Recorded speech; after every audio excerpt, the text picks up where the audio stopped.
I'm working with a client via Zoom to help them come up with their own sleep window duration.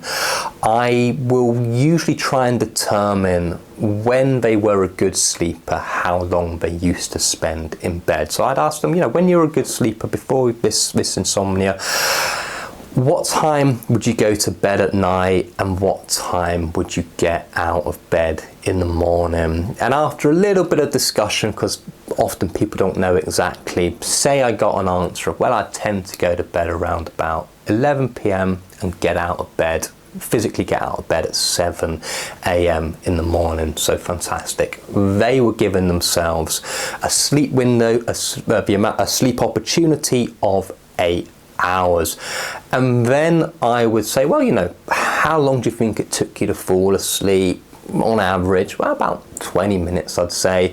Did you wake up in the middle of the night? Yeah, you'd usually go to the toilet in the middle of the night at least once. So I imagine I was awake, at least 10 minutes in the night as a minimum. So now suddenly we're down to 7.5 hours. And a really interesting statistic when it comes to good sleepers, people who don't have insomnia, is that people who don't have insomnia tend to overestimate the amount of sleep they're actually getting by about 50 minutes to 1 hour. They've done loads of studies on this. So, and that's because people wake up multiple times throughout the night. It's just that most people don't remember waking up during the night time. So 7.5 hours, they thought they were sleeping in that 8-hour sleep opportunity. If we take that figure of overestimating by about an hour, probably that person who was spending 8 hours in bed was only sleeping between 6.5 and 7 hours during that actual 8 hours of sleep opportunity. And this is quite a common figure. So we've got someone spending 8 hours in bed but probably only sleeping 6.5, kind of minimum, 7 at the max. And this is a good ballpark figure when I'm helping people set a sleep window, and I'd use that figure there. And so I'd say, okay, well, let's say 6 hours is the most extreme that you'd want to do. 7 hours is the kind of, the softer end, but still fine. Where would you like to set your sleep window at? And I'm kind of guiding people when I'm doing that, because usually people are going to kind of settle around the middle of about 6.5 hours, and that's a great sleep window time. So usually I would say the most common times that when I speak to people, any time between 6 hours and 7 tends to be the most common amount. If I've got a short sleeper, someone who never, even when they're a good sleeper, used to sleep for more than, say, 6.5 hours, then it might be a little bit less. If I have a long sleeper, someone who used to think they used to sleep for 9 hours, it might be a slightly longer sleep window of maybe 7.5 hours. But as a general ballpark, I'm usually around about 6 and 7, between 6 and 7 hours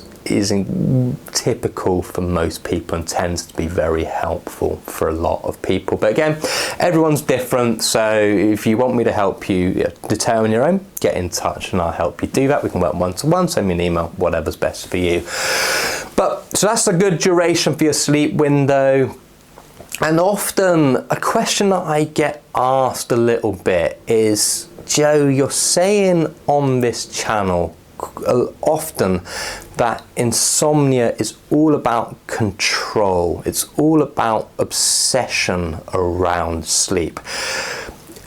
So isn't setting yourself a sleep window another way of controlling your sleep? And yeah, 100% it is. But I think it's really important to understand that when I'm helping people with their sleep window, the sleep window isn't good sleep, it's not normal sleep, it's not what you want to be doing long term. It's just there to give you an early win. It's just there to quickly rebuild your pattern of sleep. But always the intention of the sleep window is to let go of it. And I think especially when people have insomnia, you've got so used to controlling your sleep, and that's insomnia is all about control, and so you try and control your sleep with the supplements, with the warm baths, with the kiwi fruits, with avoiding the caffeine and not eating late at a restaurant. This is all a way of trying to get control over something which is completely outside of your control, because you've heard me hopefully say loads of times before that there is nothing you can do to force yourself to sleep. Yet you can put fantastic behavioural changes in place, like waking up at the same time every single day, reducing the opportunity that you spend in bed to no more than you actually need, getting light first thing, exercising during the daytime, essentially stepping back from your sleep so you're not obsessing and worrying about it.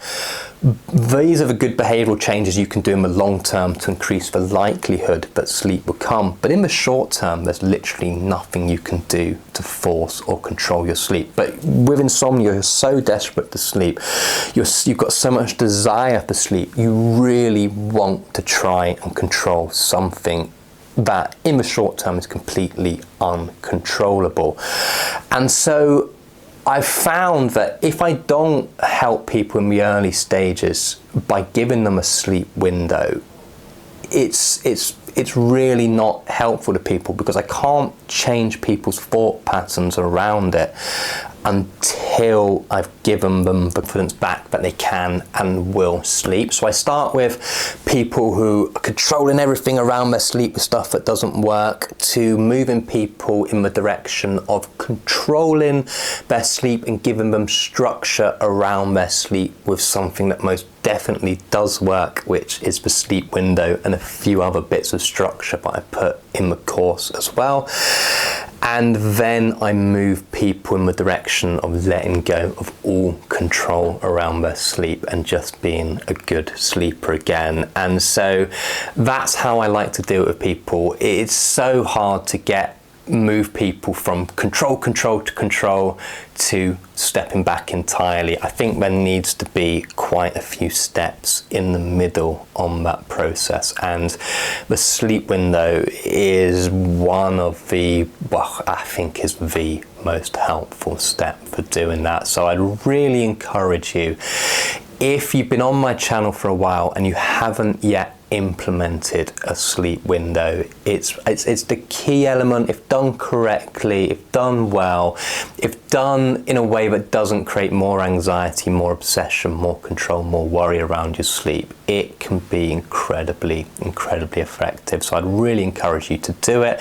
Take a look in the comment section where I outline how to set your own one. sleepz.com. I've got a free sleep program on there, I've got a paid sleep program on there, and I've got tons of books and other stuff out as well. So search my name, you'll find me. Your 2-in-1 CBTI book's a pretty good one to start with as well. All right, I'll see you on the next video.